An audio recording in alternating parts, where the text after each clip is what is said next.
dulu dia adat, tapi tidak tahu masalah keturunan. Ini yang bahaya.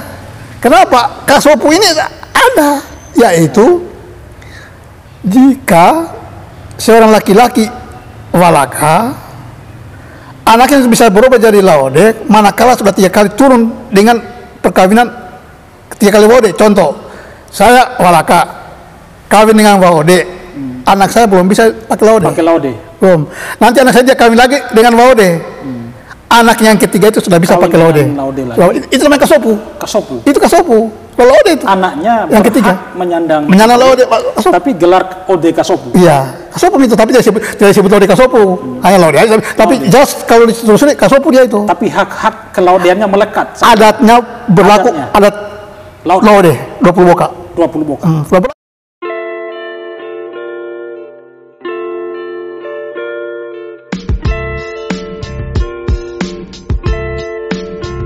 Bismillahirrahmanirrahim. Assalamualaikum warahmatullahi wabarakatuh. Waalaikumsalam.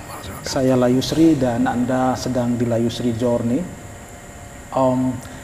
Pada kesempatan kali ini saya mengunjungi salah seorang tokoh dari Muna. Beliau adalah cucu dari Arohuna Laude Rere, Bapak Abadi Rere, di kediaman beliau di Bekasi Kota. Pak Abadi, apa kabar? Alhamdulillah, baik, sehat. Baik, ya. Saya mengenal Pak Abadi dari sebuah buku yang sudah ditulis oleh beliau yang berjudul Menyibak Tabir. Menguak tabir. Menguak tabir.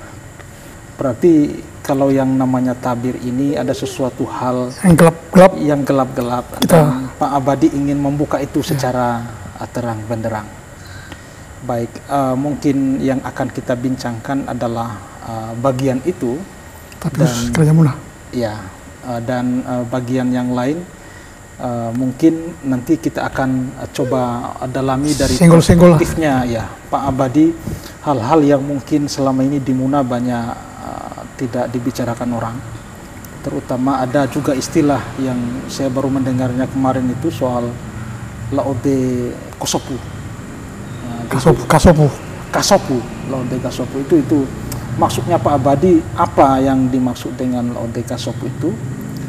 Tetapi mungkin bagian awal dari bincang kita itu adalah terkait dengan menguak tabir dari dinasti di Buton dan di Muna. Apa yang Pak Abadi ingin sampaikan dari menguak tabir itu? Tabir apa yang diuak?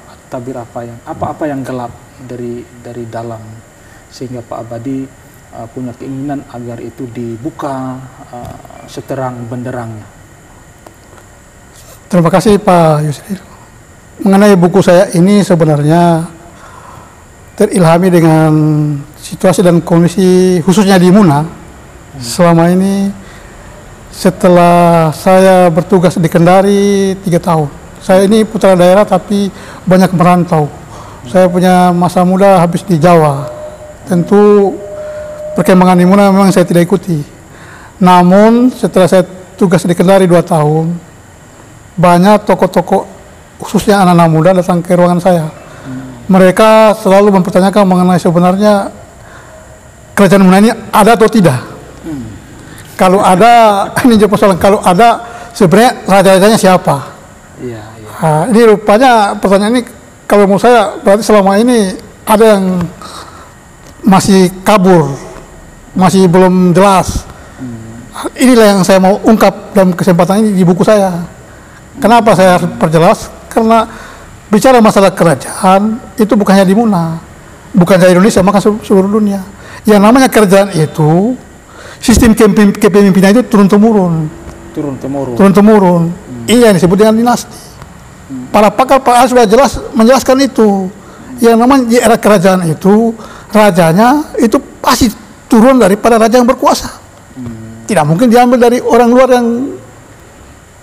yang berkuasa. Bisa terjadi kalau dia melakukan kudeta. Kalau dia berhasil, kayak Ken Arok, dia berhasil dari raja. Kalau dia gagal, itu hukumannya mati. Dan pernah terjadi di Muna itu ada kudeta, Claudeng Kada. Mau coba-coba kudeta Sangeragada, tapi kan gagal. sampai dia lari ke Kendari. Kalau dia tidak lari, dihukum mati. Dihukum mati. Iya. Nah, jadi kembali masalah dinasti di Muna ini, kalau selama ini termasuk para penulis-penulis sejarah Muna, saya lihat mereka masih kurang berani membuka kebenaran sejarah Muna yang sebenarnya. Selalu mereka hanya menyebut kerajaan Muna itu, tetapi tidak berani menceritakan, mengupas tentang kerajaan itu siapa sebenarnya Raja Muna itu. Yang disebut Raja Muna siapa? Karena di Muna ini, terus terang aja, selama ini mengenai kerajaan itu hanya mereka kulit-kulitnya yang kupas, masa sistemnya, tetapi siapa rajanya mereka ragu-ragu. Nah, setelah saya tanya-tanya, rupanya mereka takut menulis ini, menulis nama-nama. Karena apa? Saya tanya kenapa sampai mereka takut menulis. Mereka diam. Tapi terusik kepada saya, ternyata setelah saya baca-baca buku, banyak buku yang saya baca, di antaranya setelah saya terpanggil pada buku Jekover, saya baca bukunya yang dibuat ditulis oleh Anar Gongong dengan kawan-kawan dari Depdikbud, saya baca, buku yang diambil saya baca. Di situ ternyata memang ada sesuatu yang gelap, yang mana Raja Muna ini tidak ada periodenya, ditulis secara rata aja dibikin. Karena priorisasi itu kan penting untuk mengetahui status. Nah, periode kerajaan itu sebenarnya kalau kita lihat dari urutan keturunan, itu Lorele raja terakhir, ini tidak bisa dibantah. Dia raja terakhir, kenapa? Setelah turun-temurun, darah. Ini yang dimaksudkan dinasti. Sedangkan Lodedika itu sebenarnya, kalau kita mau berpikir secara logika, secara aturan mainnya, dia sebenarnya bukan lagi kerajaan. Kenapa? Kerajaan itu di Muna berakhir sejak tahun 1930. Ini hasil penelitian daripada Anar Gongong dan kawan-kawan. Sejak tahun 1930 sudah tidak ada kerajaan. Nah, setelah Lodede berakhir, itu kerajaan Muna sudah bubar sebenarnya. Untuk membuktikan dia bubar, kenapa buktinya? Kekuasaan ketika itu sudah diserahkan kepada Belanda, dalam hal ditempatkanlah Mr. Warou, orang Manado, sebagai pelaksana tugas. Dan semua kekuasaan pemerintahan ini diserahkan kepada Buton, diambil oleh Buton. Jadi pemerintahan Muna sudah diambil oleh Buton, di bawah Warou. Baik, Pak Ode, menarik ulasan pendahuluan ini akan memantik pertanyaan lagi yang lebih menjauh, bahwa tadi dinasti Muna itu telah berakhir pasca Laoderere, Om Putu Arovuna, ya. Itu adalah kakeknya Pak Abadi.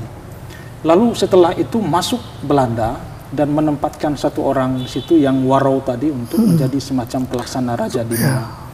Tetapi setelah Warou kan kita mengenal ada raja-raja yang kemudian dilahirkan, ya, ada Laodedika, itu ada Laode Pandu, ya. Itu legalitas raja mereka memang masih murnikah bagian dari dinasti Muna, atau sudah menjadi semacam dalam tanda petik raja boneka yang ditempatkan oleh Belanda, atau Buton, kira-kira seperti itu. Sistem pemerintahan kerajaan itu begini, sebenarnya Buton dengan Muna itu dulu namanya kan masih satu payung mereka itu. Bisa saja Buton itu menempatkan aparatnya ke Munas kalau kosong, yang disebut dengan solewata. Solewata ini sering terjadi ini. Ini bukan hal yang, ini hal biasa sebenarnya. Bukan berarti dia tempatkan solewata di mana berarti dia jajah Muna, bukan. Ini sudah dari zaman Laki Laponto dengan Laposasu itu mereka ada kesepakatan. Ada kesepakatan. Ada kerjasama. Ada kerjasama, kesepakatan lah. Kalau kan Muna ini kan kakaknya Laki Laponto, adiknya atau kakaknya Laki Laponto. Mereka ada sepakat kalau ada hal yang di Muna itu memiliki kekurangan, nanti Buton yang bantu. Begitu juga Buton. Ini sudah berjalan ini. Jadi kalau ada pejabat-pejabat dari Buton ditempatkan ke Muna, bukan berarti Muna itu dibawa kekuasaan Buton. Ini jangan disalahartikan.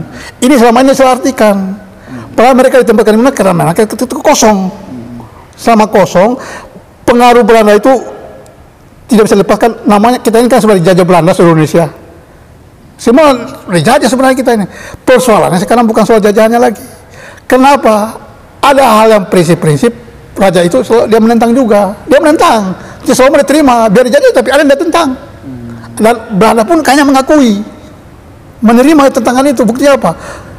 Muna memang sudah dibubarkan secara Muna tahun 1910. Kerajaan Muna dia punya Dewan Sara sudah dibubarkan. Tapi itu masih berjalan. Secara de jure artinya itu bubar. Tapi de facto masih jalan. Buktinya Laude masih diangkat oleh Dewan Sara Muna. Yang jadi persoalan sekarang kan ini ada satu di Muna ini, kalau saya tanya selalu masih ada yang selalu menjawab masih ragu-ragu. Benar gak Laude Dika itu Raja Muna atau bukan? Benar gak Laude Pala itu? Ya, saya dengan tegas mengatakan dari segi lihat dari struktur kedinastian mereka sudah di luar, sudah tidak masuk. Satu itu yang pertama, bukan karena bukan turunannya. Laude Dika ini kan dari Laude Kumabusi. Laude Kumabusi kan dari Buton. Laude Kumabusi ini sebenarnya sekarang diperdebatkan. Sebenarnya Laude Kumabusi ini dulunya bukan Laude, dia ini Valaka yang dilaudekan. Ini ada dasarnya, ada sumbernya. Sumbernya kalau saya menceritakan ada di buku sebenarnya itu. Jadi itu Valaka tapi dilaudekan. Penulis-penulis buku berikutnya mereka sudah menulis, sudah mengambil Laude Kumabusi dengan nama Laude, tapi yang ke atasnya mereka tidak kutip, kayak ditinggalkan. Padahal harusnya kalau menulis buku itu selidikin dulu siapa sebenarnya Laude Kumabusi. Ternyata dia itu sebenarnya Valaka yang dilaudekan. Nah, tentu turunannya jelas Valaka. Hanya di Muna ada adat namanya Kasopu. Ini yang selalu diperdebatkan. Kasopu ini kayaknya dianggap di Muna ini untuk anak-anak sekarang kayaknya hal baru. Padahal sebenarnya tidak. Kasopu ini bukan hal baru. Dari zaman lalu sudah ada. Jadi hanya baru didengar sekarang, kaget mereka karena kita ceritakan yang jadi Kasopu itu ini kaget mereka. Ternyata sudah ada ini. Sudah ada. Iya. Itu Pak Ode, kita tergabung dalam grup yang sama yang menghimpun teman-teman kita di Muna di situ, dan memang mengejutkan sekali soal Ode Kasopu itu. Ada banyak yang kehilangan pengetahuan terkait apa lagi nih Ode Kasopu, makhluk apa ini? Ini Pak Ode bisa jelaskan ini maksudnya sebenarnya ini yang mereka tergolong sebagai Ode Kasopu ini siapa dan mengapa sampai disebut Ode Kasopu itu? Baik, Kasopu ini dia muncul lagi ketika itu pas ada seminar di Muna. Seminar di Muna ini diselenggarakan oleh Kesatuan Pemuda Pelajar Mahasiswa Muna Sulawesi Tenggara di Kendari. Dorang adakan di Muna tahun 75 kalau tidak salah itu. Lengko Umar itu seorang tokoh adat, keluarga tokoh adat dari Tongkuno. Dia yang membawakan makalah. Salah satu isinya makalah itu masalah Kasopu. Masalah Kasopu ada di situ. Di Kasopu itu maksudnya dia begini. Dulu itu kalau ada seorang anak dari golongan kaum perempuan, dia kawin kepada suami laki-laki golongan Valaka. Ini jelaskan kalau secara adat untuk zaman dulu tidak boleh ini. Tidak boleh. Ini berat hukumannya ini, di Buton juga begitu, saya kira hukum mati. Betul. Tidak boleh. Tetapi apa itu masih berlaku? Ini kan tentu dihindari kan? Iya. Supaya tidak berlaku hukum mati. Ada saya tidak tahu di Buton, tapi di Muna ada kelonggaran-kelonggaran. Kasopu itulah. Ada ruang kompromi. Ada ruang kompromi. Namanya ini sudah bicara politik. Politik itu kan kesepakatan. Iya. Sudah bicara politik sekarang di sini. Ya. Adat pun bisa disepakati. Adat itu produk politik. Adat itu antara adat hukum dengan politik itu sama dengan mata uang. Ada dua belah mata uang. Itu sama. Jadi tidak bisa dipisahkan. Ada kesepakatan adat bahwa boleh Waode kawin dengan bukan Waode akan berubah jadi Laude manakala sudah 3 kali ke bawah. Contohnya begini, saya punya anak Waode kawin dengan bukan Laude, anaknya itu belum bisa pakai Laude. Anaknya ini Waode ini dia kawin dengan Laude, tentu anaknya kan kalau di Buton mungkin sama dengan Muna, dia menggunakan nama ibunya Laude. Ini namanya di Muna Laude Besembali. Kata di Buton apa itu? Laude dari ibunya, apa namanya kalau di Buton? Tidak ada di Buton. Di Muna ada Laude dari ibunya. Ini banyak. Ini ada tantangannya. Manakala bicara adat, ini akan tersenggol. Ini bisa tersinggung biasanya nih. Karena kan ditelusuri. Kalau Laude dari mana? Akan disonsor. Bahasanya disonsor. Kalau Laude dari mana? Ini yang bikin sampai orang sebenarnya tidak perlu salah pahami. Karena ini memang adat begitu. Kalau zaman dulu, makanya ada orang tua kami bilang kalau dulu di Dewan Adat, jangan coba-coba dulu Dewan Adat kalau tidak menguasai keturunan. Karena berbahaya, ini bisa saling memalukan, bisa membunuh-membunuh, bisa kalau sudah tahu keturunan sebelum bicara adat sudah tahu duluan. Sudah lapor. Sudah tahu adatnya, kau adatmu ini. Nah, sekarang ini kan masalahnya ini dulu dia adat, tapi tidak tahu masalah keturunan. Ini yang bahaya. Kenapa? Kasopu ini ada, yaitu jika seorang laki-laki walaka, anaknya bisa berubah jadi laode, manakala sudah 3 kali turun dengan perkawinan 3 kali laode. Contoh, saya walaka, kawin dengan laode, anak saya belum bisa pakai laode. Belum. Nanti anak saya dia kawin lagi dengan laode. Anak yang ketiga itu sudah bisa pakai laode. Itu namanya kasopu. Itu kasopu. Kalau laode itu. Anaknya yang ketiga menyandang laode. Tapi gelar ode kasopu. Iya, kasopu itu, tapi tidak disebut laode kasopu. Hanya laode aja. Tapi just kalau ditelusuri kasopu dia itu. Tapi hak kelaudeannya melekat. Adatnya berlaku, adat laode 20 boka. 20 boka. Sudah berlaku yang ketiga itu. Khusus di dalam kerajaan, tapi tidak boleh menjabat raja. Tidak boleh. Iya, karena raja itu kan sudah ditentukan dia. Harus dinasti murni dia. Murni. Iya. Tidak boleh belo-belo. Tidak boleh dia murni. Harus turunan asli keturunan. Tapi dalam adat perkawinan berlaku. Tapi ada yang bertanya, bagaimana dengan Vete Gorumampe katanya? Vete Gorumampe itu kan begitu. Ini berbeda. Vete Gorumampe itu manakala namanya Vetego. Vetego itu kan nama burung. Vete Gorumampe, burung di mana dia hinggap. Kalau laki-laki dari luar, tapi bukan dari Muna dan bukan dari Buton. Muna dan Buton kan satu keturunan, tidak boleh. Kalau laki-laki dari Buton ke Muna, tidak berlaku. Tidak disebut Vete Gorumampe. Tidak berlaku Vete Gorumampe. Kalau dari selatan umpamanya, dari luar Muna Buton itu berlaku. Contohnya Demarewa, orang Bugis. Datang ke Muna, agak Vete Gorumampe, langsung dia jatuh, dia menikahi anak keturunan Raja Muna. Wadika Dingke. Wadika Dingke. Ini adat di Muna, ada satu prinsip, mereka tidak mau menelusuri siapa bapaknya keturunan dari Wadika Dingke ini, dari Demarewa ini. Ya, soal itu memang sudah disepakati itu. Secara adat. Kenapa yang dipakai itu di mana dia mengingat burung itu mengingatnya. Pasal dia burung, Vete Gorumampe, di mana dia hinggap itu burung, itu adat. Dia jatuh di cucunya Sultan, cucunya Raja, berlaku situ. Perbedaannya kasopo apa? Di Vete Gorumampe, adatnya laki-laki yang dari Sulawesi Selatan ini dia melebur. Masuk. Tidak perlu menunggu anaknya. Tidak, dia melebur langsung masuk itu dia. Masuk ke begitu dia masuk. Nikah dengan otomatis menjadi laude. Laude sebenarnya. Dia melebur langsung. Hanya persoalan kan Demarewa tidak mau pakai. Itu hanya persoalan pribadi. Tapi sebenarnya sudah masuk melebur. Karena dia kalau sudah melebur kan susah dicek mana lagi dari Bugis sama dari Muna. Yang jelas dia sudah masuk melebur. Apakah itu Pak Ode berlaku sampai sekarang? Masih. Ada laki-laki dari Bugis sekarang ini datang melamar perempuan Waude di Muna. Masih berlaku. Dia kemudian dikenakan sebagai Vete Gorumampe. Maka berarti dia otomatis menjadi laude. Iya. Hanya persoalan sekarang kan hubungan komunikasi kan dekat. Tadi orang tuanya biasanya datang, dia tidak mau, dia juga kan anaknya mau kawin kan pasti datang. Jadi itu hanya karena sebenarnya tidak perlu kita ketahui, tapi biasanya mereka panggil bapaknya. Tapi tetap adatnya Vete Gorumampe. Adatnya Vete Gorumampe. Iya. Keturunannya itulah resmi laude. Ya, tidak perlu lagi pakai tingkat-tingkatan kayak kasopu. Dia tidak perlu disonso tadi itu. Tidak lagi disonso dia, resmi kalau Vete Gorumampe.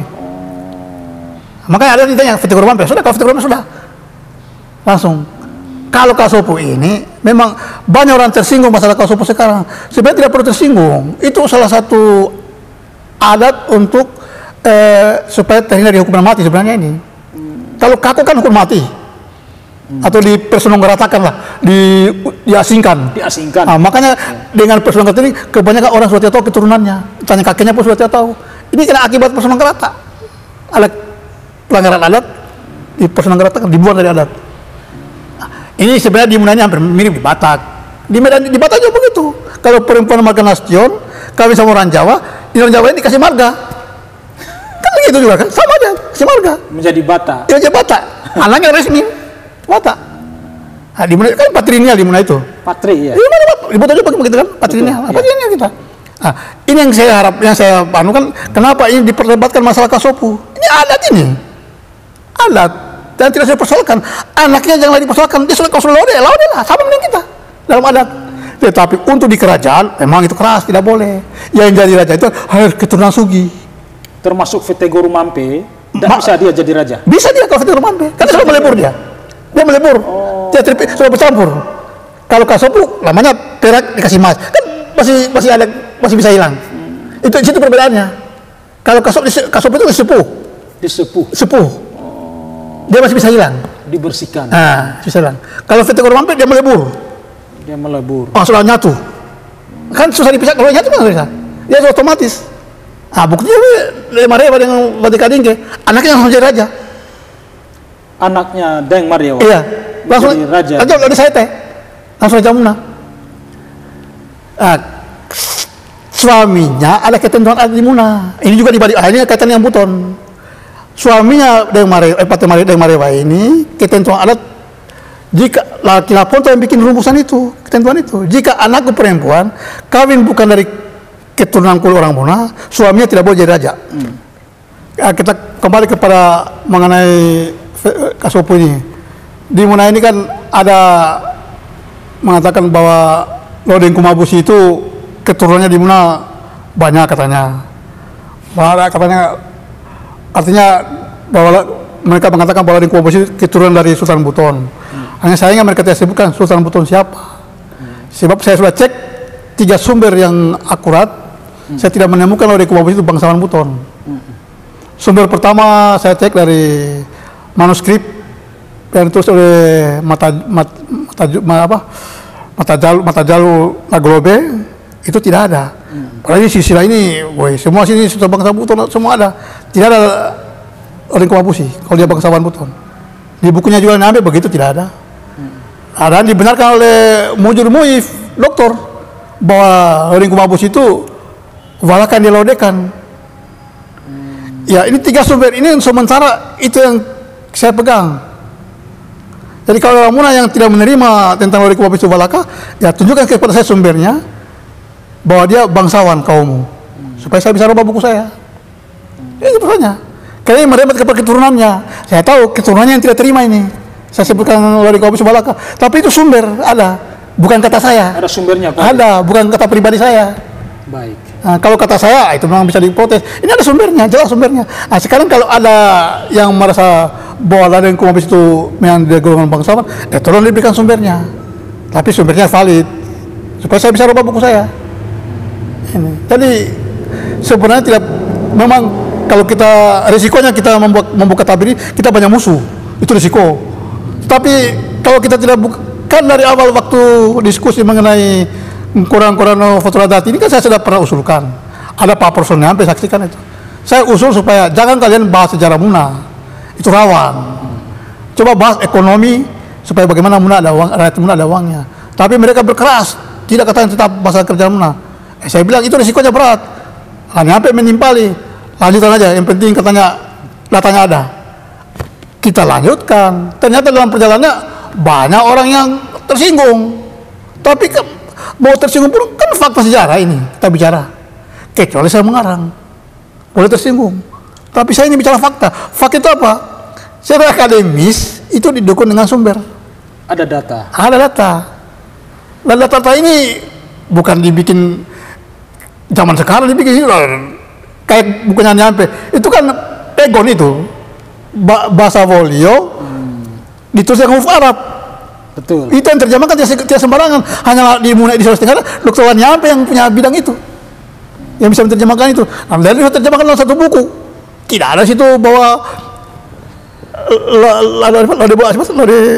bahwa dia bangsawan Buton, tidak ada situ. Lodeng Kumabusi. Lodeng Kumabusi tidak ada situ.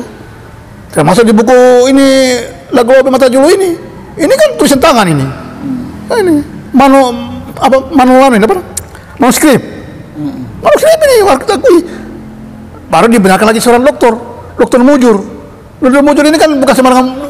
Dia ini Walaka di Buton. Walaka ini yang tahu sejarah mengenai Buton Muna. Jadi kalau bicara Muna Buton ini sebenarnya antara Muna dan Buton ini susah dipisahkan. Ini kan sebenarnya kita sadari ini saudara sebenarnya ini. Kenapa harus dipisahkan? Jangan hanya karena politik kita dipisah-pisahkan, dipecah-pecah. Jangan. Ini politik ini memang apalagi politik zaman sekarang ini tidak perlu punya kepentingan tertentu. Mau akhirnya Muna Buton pecah, jangan. Kita satu keturunan Muna Buton. Iya, betul. Satu keturunan. Aduh, gimana sih kita mau pecah-pecah? Tiada Muna tambah Buton, tiada Buton tambah Muna. Masalah Barata. Ini juga salah diartikan. Saya sudah ngobrol sama mantan wali kota Bau-Bau. Pak siapa itu? Pak Mirul. Pak Mirul. Saya tanyakan mengenai Barata. Dia katakan Barata itu katanya kekuatan. Oh, saya pendapat. Karena Muna dan Buton itu harus dibangun kekuatan. Tanpa kekuatan Muna Buton hancur. Karena banyak yang benci Buton. Ketika itu.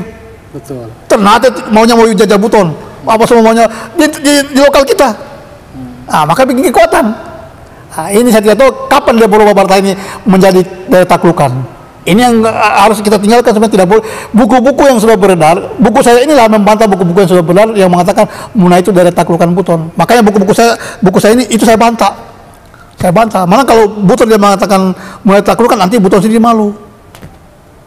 Makanya itu. Jadi sebenarnya kita kembali kepada Muna Buton juga ini, mohon yang muda-muda juga ini paham.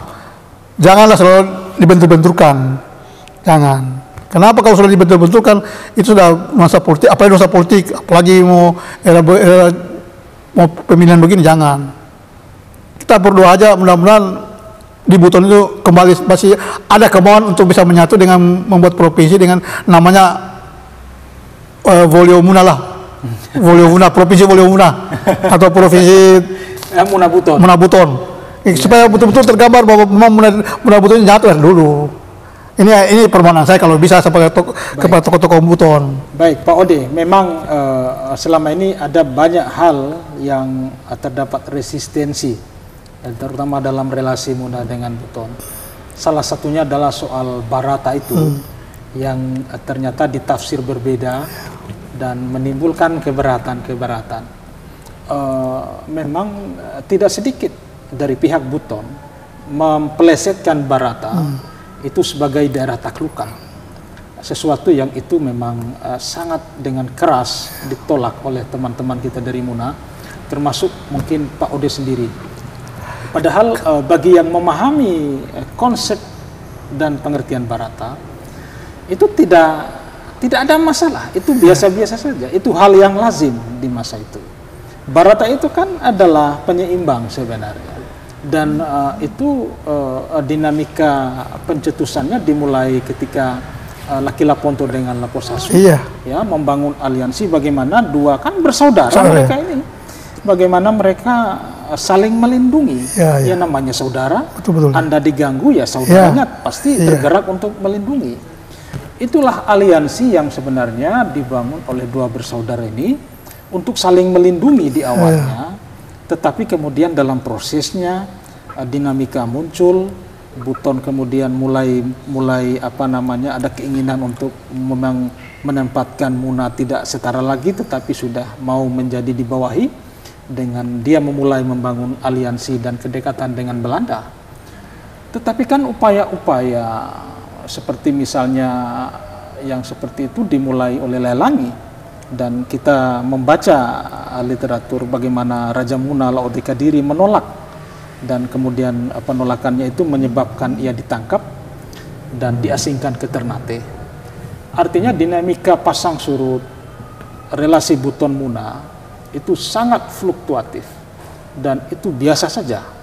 Muna sebagai kerajaan kemudian untuk membangun perlawanan, maka dia harus membangun juga aliansi dengan kelompok yang berlawanan dengan poros Buton.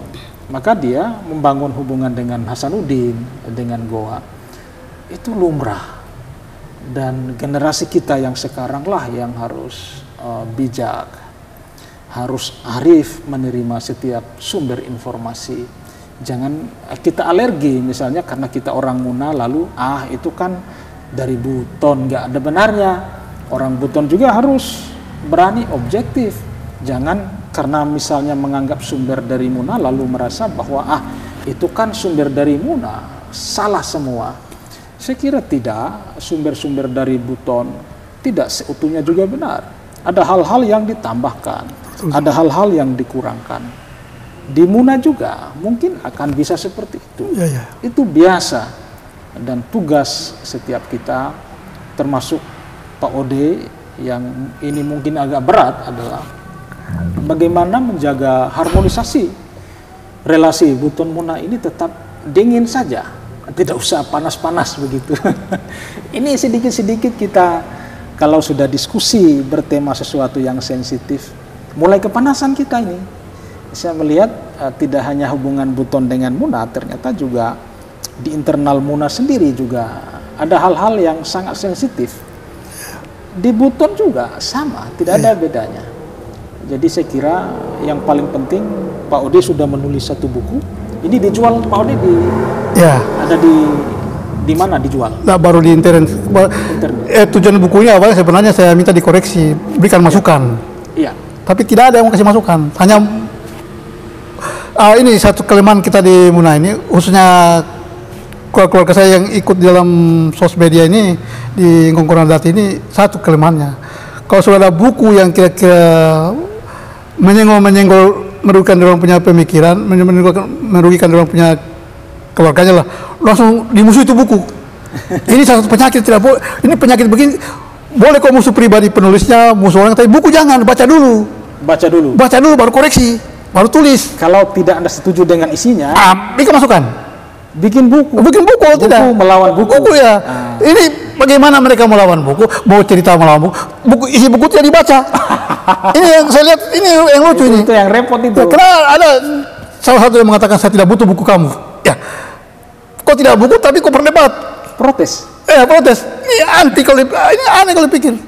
Karena buku saya ini sebenarnya sudah menceritakan sebenarnya kondisi Muna yang kerajaan Muna yang sebenarnya. Kenapa? Ada sumbernya, tidak ngarang-ngarang.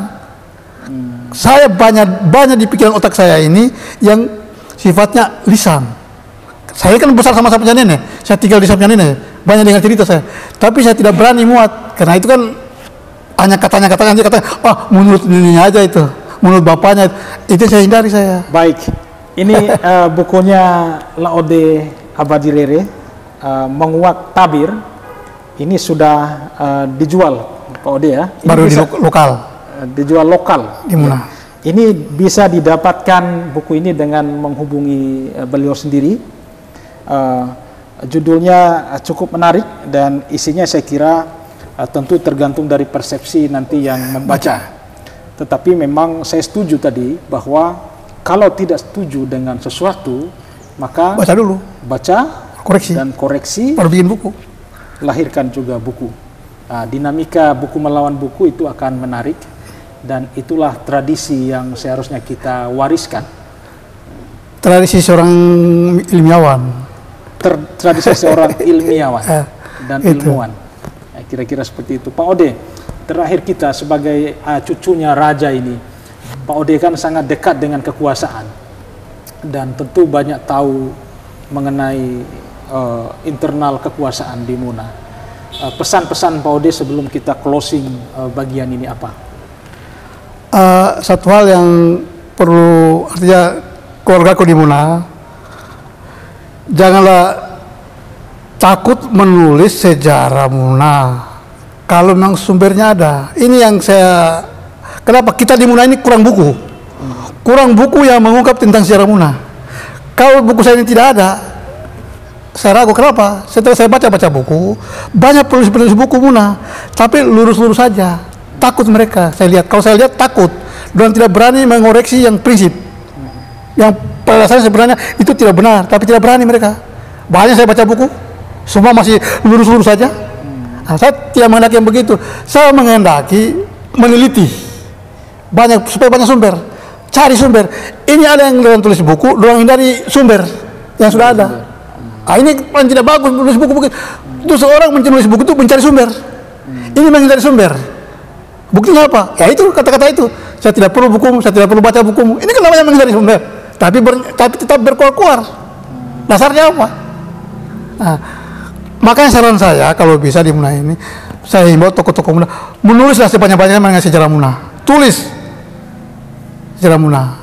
Tapi dengan berpegang kepada, ada dalam ilmu penelitian namanya itu logiko hipotetiko verifikasi. Mungkin Pak, pakai kerangka berpikir itu kalau menulis. Jangan karang-karang, jangan menurut idaku, menurut bapakku, menurut ini. Tidak bisa, itu tidak berlaku sekarang. Kondisi sekarang ini sumber itu selalu hanya tertulis. Kenapa? Pelaku sejarah semua tidak ada. Sama siapa kamu bersandar? Ini yang berbahaya. Karena di Muna sebenarnya kurang yang tertulis. Yang dengan di Buton, orang Buton ini saya salut, berani mereka nulis buku. Apapun isinya mereka tulis dulu. Soal mau benar, terserah pembaca. Makanya banyak buku-buku Buton. Nah, saya baca buku-buku Buton. Meskipun tidak enak, dengan saya baca itu maka saya lahir buku ini. Untuk saya kontra itu buku. Saya luruskan lah istilahnya. Baik Pak Ode, terlalu sering memang inspirasi itu lahir dari ketidakenakan. Itu. Jadi penyakit sembuh dari obat yang mungkin pahit. Betul. Itu jadi jangan kita menghindari sesuatu hanya karena kita resisten. Ya itu. Dengan yang menulisnya. Ya kita coba membaca dulu. Jadi poin kita adalah saya setuju bahwa menulislah itu. Menulis terus.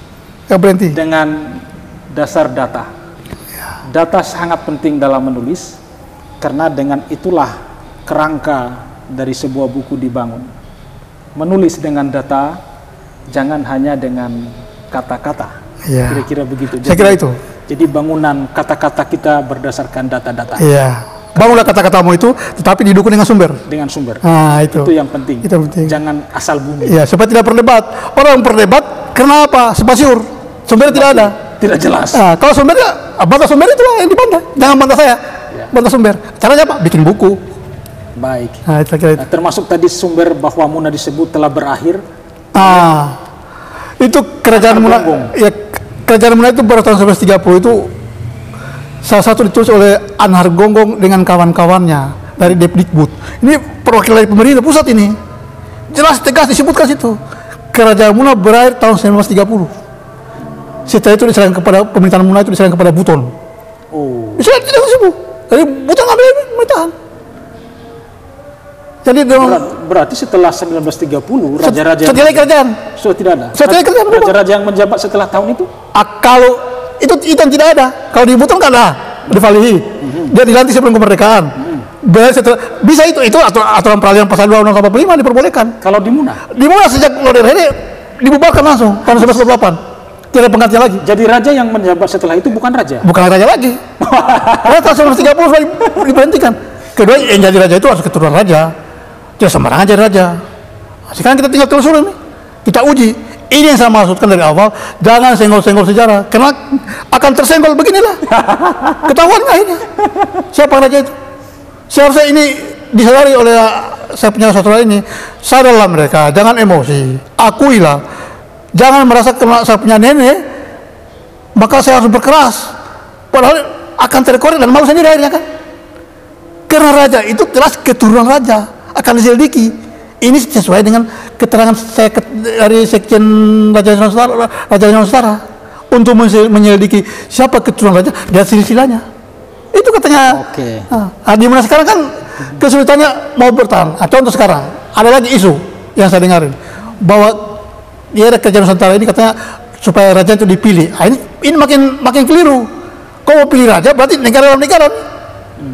Yang dimaksud kerajaan Nusantara ini hanya untuk mengenang kerajaan yang sudah ada dulu. Tinggal dibangun sesuai dengan silsilahnya yang ada. Bukan dipilih. Berarti kalau mengadakan pemilihan itu sudah politik kan? Berarti sudah negara dalam negara namanya itu. Dan itu bahaya. Makar itu. Ini ide-ide begini yang artinya mereka tidak pahami semua ide yang keluar begini. Padahal kerajaan Nusantara ini hanya mengenang sejarah masa lalu. Hanya mengenang itu semuanya. Jadi rajanya itu diambil dari keturunan raja yang sudah dulu, bukan dibantu baru. Berarti raja baik di Buton, di Muna, sama itu. Raja adalah turunan raja. Turunan raja. Oke. Darah keturunan. Darah. Lihat silsilah Buton. Semua keturunan, nggak ada orang luar. Baik. Bisa orang luar kalau dia kudeta. Di mana pernah terjadi? Ada yang kada, tapi gagal. Gagal. Gagal. Kalau dia berhasil jadi raja, Keken Arok. Dan turunannya yang jadi raja juga. Kalau dia berhasil. Kalau dia berhasil. Iya, bisa. Baik. Tapi ini kan dia gagal. Baik. Itu. Baik, saya kira itu closing kita, Pak Ode. Terima kasih. Kita sudah bicara 40 menit. Dan untuk bagian ini kita cukupkan sampai di sini. Insya Allah kapan-kapan lagi kita akan meneruskan nanti pada bagian kedua yang lain. Selalu menarik berbicara dengan Pak Ode karena saya lihat semangatnya menggebu-gebu luar biasa. Sangat sedikit orang yang seperti Pak Ode di usia yang seperti ini masih bersemangat. Saya sudah 67, umur saya 67. Iya, Masih bersemangat. Saya lagi nulis buku lagi, satu lagi buku saya tulis ini. Itu yang kita tunggu. Politik hukum di era masa dinasti Kerajaan Muna. Itu yang kita itu dengan Pak Dr. Lapilia berdua kami itu. Wah, mantap. Dia yang bimbing saya nanti. Baik. Itu yang kita tunggu, tapi buku yang sudah terbit buku ini bisa didapatkan dengan menghubungi langsung penulisnya. Beliau sendiri Pak Laode Abadi Rere. Nah sekarang cetakannya, kemarin saya cetak hanya sedikit, 1000, sudah habis. Sudah habis. 1000. Tapi masih ada stok. Habis 1000 itu. Mau cetak lagi nanti, baru cetak lagi. Ya. Ini harus naik cetak lagi, 1000 sudah habis. Kalau dari Papua juga minta. Dari Papua. Kasih kirim surat, telepon. Artinya berarti menarik dong buku ini. Baik, sampai nanti kita ketemu di bagian lain dari percakapan saya dengan Pak Laode Abadi Rere.